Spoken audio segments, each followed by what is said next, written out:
welcome back to my YouTube channel. My name's Katie, I'm a full-time artist, and today I'm sharing with you my October studio vlog. So as with September, I haven't filmed that much throughout the month, so really it doesn't feel like a vlog but more of a recap. I think I just don't tend to pick up my camera for the day-to-day things because to me it's not very exciting and I feel like I don't have that much to show you. But I did film when my Christmas cards came in, so I'll be able to show you those. But I think I'm just going to have these videos each month as sort of a recap for the art that I created during that month that's just been.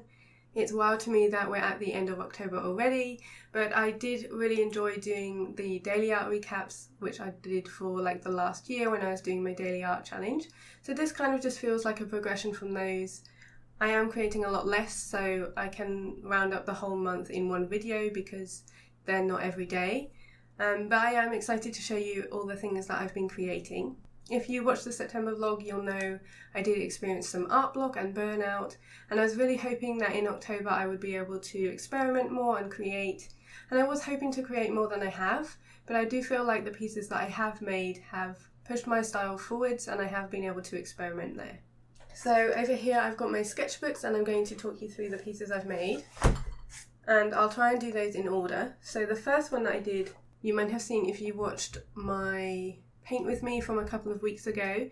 That was this piece which I did for Peachtober. This was the prompt Dandelion. And I didn't love this piece. I don't feel like I started off on the right foot. I obviously was still struggling from burnout and I felt like there was times where I just felt like I couldn't create, that I wasn't a good artist. Everything I was making was frustrating because it wasn't how I wanted it to come out, and it kind of knocked my confidence a bit. And this one, I do feel like it got a little better once I'd added on the details, and there are elements from this that I really like and I want to carry forward. So for this one, I really enjoyed adding the border. So I just used some Neocolor to add in like extra lines here, and I think that's definitely something that I want to continue, although I was trying to push myself in terms of narrative and adding people, and I am thinking forward for Folktale week, which is happening in November. So that's a prompt list which happens over 7 days, and these are the prompts that are for Folktale week 2022, and that's definitely something I want to take part in. I took part last year as part of the daily art challenge, and that was a real struggle because I wanted to do really big pieces, so it's hard to balance that by doing it every day. So I'm hoping that I can get ahead with that before it starts. I think it's the 7th or the 14th of November, but either way I want to try and pre-plan, which I didn't and wasn't able to do last year because of time constraints. And so this was sort of a precursor to that because I do know that I want to play with scale and I do want it to be narrative based. So I did learn from this, and I think a lot of the pieces that I made this month are definitely helpful for the Folktale week art that I want to create. I did a lot of life drawing which I'm not going to share, but I usually share those pieces over on my Patreon, and I also did a couple of replays from Emma Carlisle's Patreon. This little pink talent sketchbook is my play sketchbook. This is the one which I call sort of no pressure, so I tend to keep this one off of Instagram. But I did create this piece just when I was feeling a bit stumped. I didn't know what to draw and I wanted to play with texture again. So I really like the colours here. I'm really pleased with the texture down here. This was when I was playing with making really soft marks. I think this is mostly gouache and Neocolor, so you can see I'm trying to blend the Neocolor rather than using the harsh textures I usually use. And so that was really interesting to me and I really like that. And I like some of the acorns and things, so this was just a really fun piece and spread to create, and I wasn't really thinking about it, and I feel like that does come through. I think after art block you tend to overthink what you're doing and worry about what you're creating, so it was nice to sort of switch off the brain, and I do think that always comes through in the art as well. I also did this odd orange drawing session, which was just some really quick music video stills, so these were 10-minute timed panels. And I don't love these, but again it was nice to be told what to draw and not worry about the end result. I also want to share a piece which I did last month but couldn't share at the time because it was for Tombow. I was asked by Tombow UK to be part of their International Artists Day, so I created this panel spread which is based on the UK.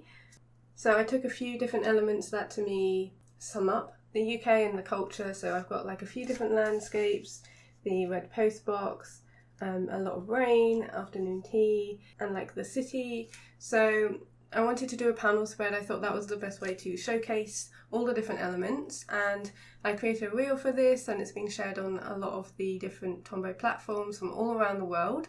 So if you do go on any of the Tombow Instagram pages, so there's one for like Malaysia, America, Spain, basically lots of different countries, and you'll find lots of reels from loads of different artists from those countries, and they're being shared. So I was really grateful to be asked for that, and it was nice to create a panel spread as well, but this one I haven't shared on Instagram yet because it's for their platforms. This is a piece which I created and filmed, so I'm going to put some footage showing the process here. I didn't do the full process because I forgot to film for a lot of this texture, but you can see how it comes together here. And I'm so pleased with this one. This was part of a prompt challenge again. Obviously October is full of prompt challenges. This was for Mellowtober and the prompt was Sprout. And I really wanted to play with texture here, so I looked at one of my favourite artists, which is Isabelle Arsenault, and I've got a lot of books from her, and you can see I was really inspired by her use of colour and texture. She uses a lot of soft textures and a lot of monotone pieces, so you can really see that in this one. I used really thick paper, so I think this is Canson Heritage paper. This is actually the back of a painting that went wrong for my exhibition, so I just tore up the paper and painted on the other side. And you can really tell such a difference from the weight of this paper against a lot of my sketchbook work. I was really able to use a lot of gouache on here to create the soft blending, and that really helped with the softness of this piece. I feel like it's got a really strong atmosphere, which I really like. And I really enjoyed this one, even though it felt very different for me. It was really nice because when I shared it on Instagram, a lot of people said they could still tell it was mine, even though for me it was very different techniques and I was channeling Isabelle's work a lot. One of the things I really love about this one, apart from a lot of the texture like in the sky in the background, was the pops of colour. So the prompt was Sprout, so I wanted to add in this like yellow-green sprout right at the front here, and it felt like it still was missing something, so you'll see I also added these leaves at the front, and those are cut from my palette sheets, so I just use tear off palette sheets for when I'm mixing my colours, and then I can keep it afterwards and cut them up. And it just felt like that really finished it off, and it felt complete after I'd added those. So I'm really happy with the colour palette. It's very different for me, like I said, but I'm pleased with the foreground and how it all works together. So this was a really nice experiment, and this was the sort of thing I envisioned when I was creating work and planning October, that I would play with stuff like this, and it was really nice to work on this paper. A lot of the times I get a little scared when I'm working outside of my sketchbook because it feels like it has to be good because I'm using fancy paper, but this was a really good experiment and I'm pleased with how it turned out. So the next few pieces that I want to share with you are from a Patreon drawing session that I did. So it's my 1 year anniversary on Patreon, so I decided to do a 3-hour long afternoon live stream. So we just got creative for a whole afternoon, and it was really lovely, and I created so much work that I was really pleased with. But before I show you all of that lot of artwork, I want to share with you the footage from when I got my Christmas cards printed and created the design. I can't remember if I showed this in my September vlog, but it stemmed from this artwork, which again I filmed the whole process. It was like a chatty real-time video on my Patreon when I was creating this, and I added texture and collage here. So if you want to see this come to life, then that's available on the Sketch Club tier on Patreon, but you'll see how this turned into the final Christmas card design next. So the Christmas cards have just arrived. I ordered these externally from another printer rather than using my home printer. So if you saw the vlog that I posted, I think it was back in August, where I bought a brand new home printer to do my prints at home, which is perfect for on-demand printing. But because I was buying so many of these Christmas cards, and because they are full colour, and I do find that the Christmas cards are quite popular, I wanted to do a bigger bulk order, so it just made more sense to order it like that. And it does actually save money doing it that way. So I've got 100 of these Christmas cards, and they've just come in, and I always get so nervous when I open these up because it's always a risk on what it's going to look like. That's one of the reasons why I wanted to go home printing, was because I had more control. But I do know that I have to lighten a lot of my designs before I send them to a bigger printer, so that's what I did. So I'm going to open them all up and see how they've come out. So I have gone with craft envelopes this year because I thought it worked with my design really nicely, and I am really happy with how these have printed.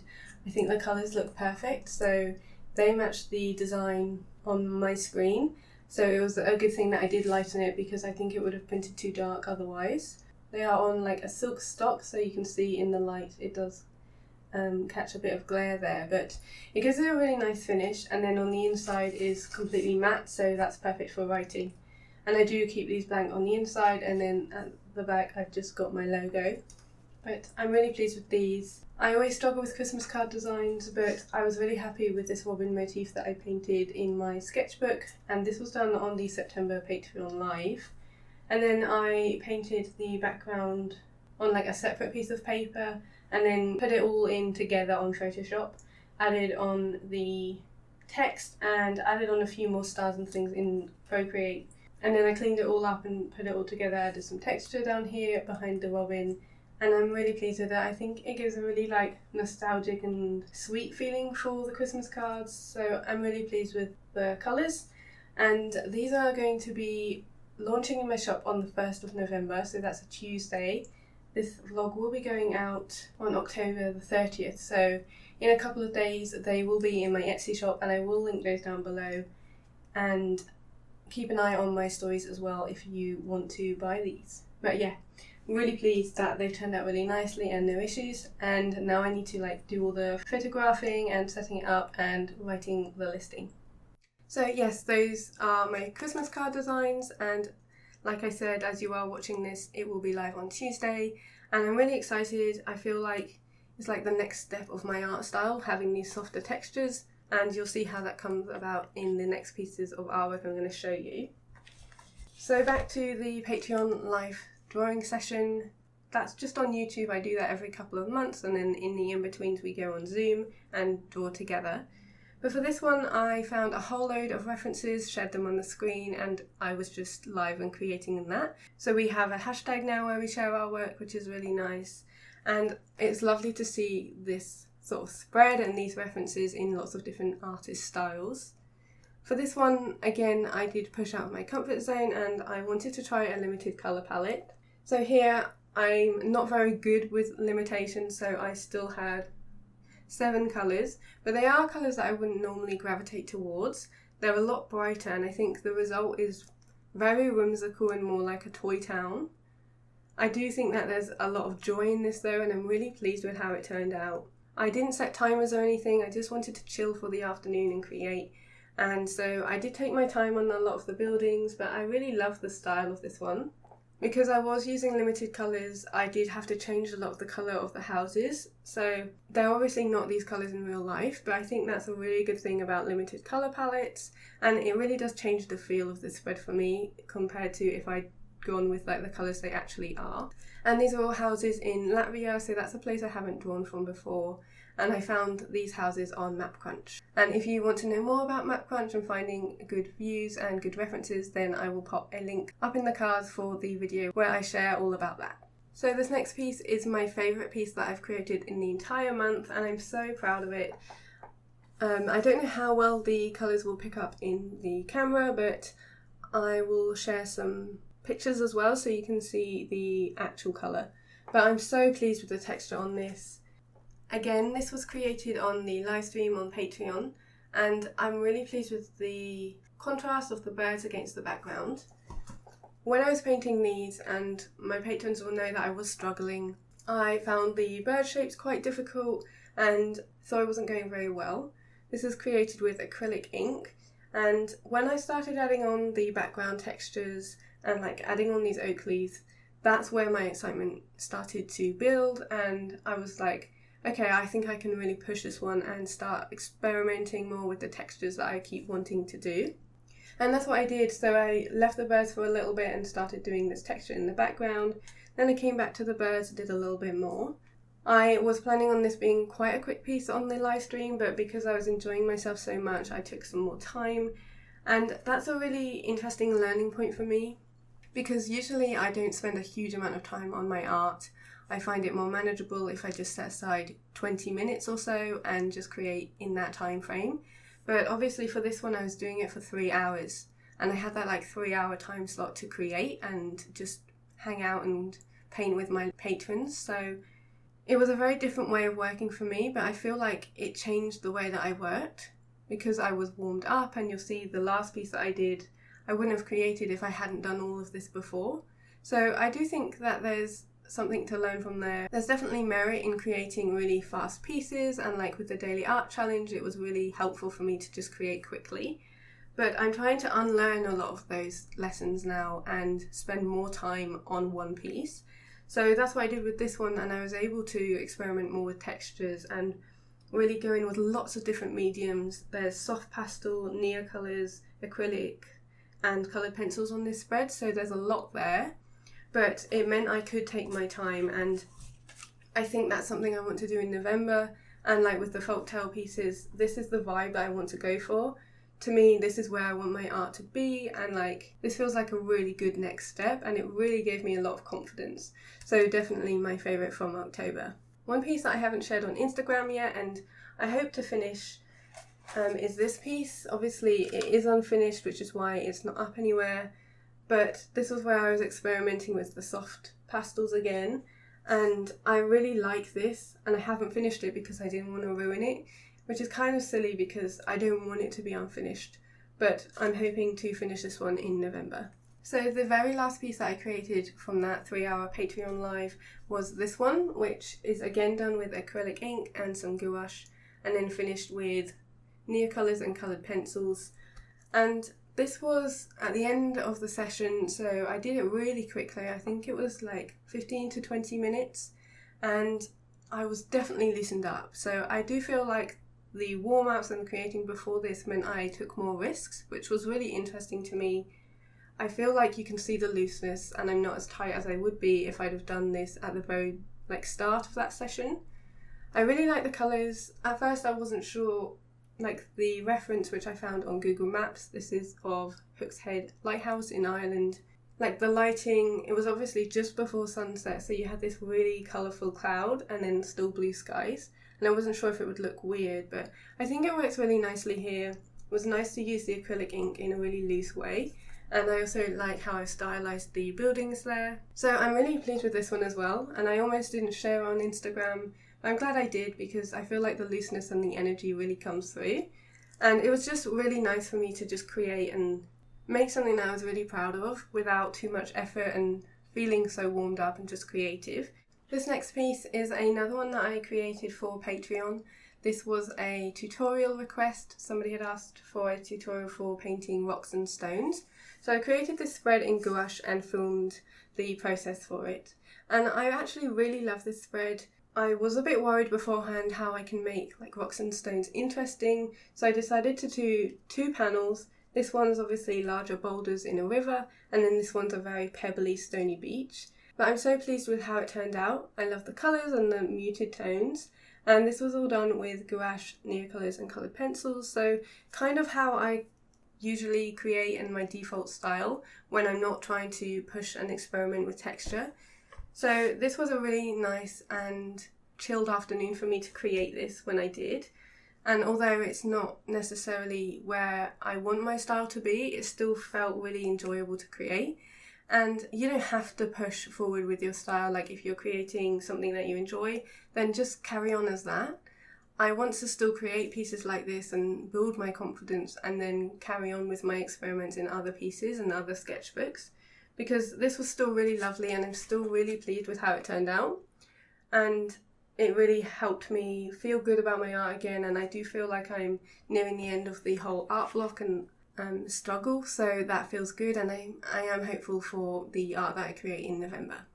This one was a very quick 7-minute piece where I was trying some new paint pens, and I also used some oil pastels, which is a new medium for me. And then the very final piece I want to show you is again another texture experiment and this is in my little 12 by 12 centimetre Royal Talon sketchbook. And I just created this one which feels very October to me, and kind of the vibes and like spooky atmosphere that I want to go for with my Folktale week pieces. So this was just created with gouache and a little bit of Neocolor, some coloured pencils, and I used the Derwent ink tints, which meant I could like stick them in water and get the really softer marks. And I really like this one, again, mostly because of the texture and like my experiments there. And it does feel like the experiments that I'm creating this month will feed into my work in the future. And it's just a case of working out what you want. Even if I did create a lot of things I didn't like, it was still useful for me to learn from. So that's everything that I created in October. Like I said, for November I'm going to be focusing on Folktale Week, and again with the experiments with creating texture and more atmosphere in my work. And I feel like I'm putting a little bit too much pressure on myself for the Folktale Week, because I've got like an idea in my head how I want it to be, and I think I need to bring that down a bit and just make it manageable. But I am excited to work on those and work on a more narrative based story. Another thing which I haven't mentioned that's been happening this month is we are getting our garage converted. So the work has started, and I'll pop some pictures up here so you can see the progress. But I'm hoping in November, once we've had the window fitted, we'll be able to decorate and start planning on the furniture that's going in there and really make it into a really nice place. Before it was part garage, part utility, and now it's all one room and it's properly insulated out, and it will be a really nice place to work. So we're hoping to move away from this space, which is upstairs in our house. We'll gain a bedroom back and we'll move down to the converted office. But I'm hoping to show more of that process in November, and I might do a separate vlog completely if I do, to film like the process of building the new studio, of like putting it all together and deciding where furniture's going and decorating it all and stuff. So let me know if you're interested in that. Otherwise I will just piece it together in the November vlog. Fingers crossed it's all sorted by then. But that is very exciting, and it will be nice to move into a new space. But we're a little bit away from that. We've still got carpets to do, we'll still need to paint the plaster when that's in, so it is a long process. And I know like sometimes you see videos where it's like sudden renovation, here's the before and after, and it's like a really quick turnaround, and it doesn't really work like that. So I am hopeful that by the end of November at least we'll be able to show you some progress. And I think that wraps up my October recap. I hope you enjoyed. When I was putting everything together for this video, I felt like I didn't have that much to show you, but obviously I am comparing myself to when I had the daily art challenge, and obviously I was creating every day for 6 days a week for a whole year, so I was going to be creating more. And I'm really kind of having to switch my thinking and understanding that I'm creating less, and that's okay. Sometimes it's good to create more and have these limitations on yourself of like time and materials, but now I'm at a phase where I can spend longer and create less artwork but maybe spend more time on them. That's definitely been a shift in my mind that I've had to do, and I think that's what sort of caused the burnout and the creative block. So I do feel like my brain is starting to accept it, and I think that's really helping with my creativity. So thank you so much for watching. I hope you enjoyed seeing all the artwork, and I hope that you had a good October. Let me know how it was down below in the comments, and I will see you next week with a new video. See you later.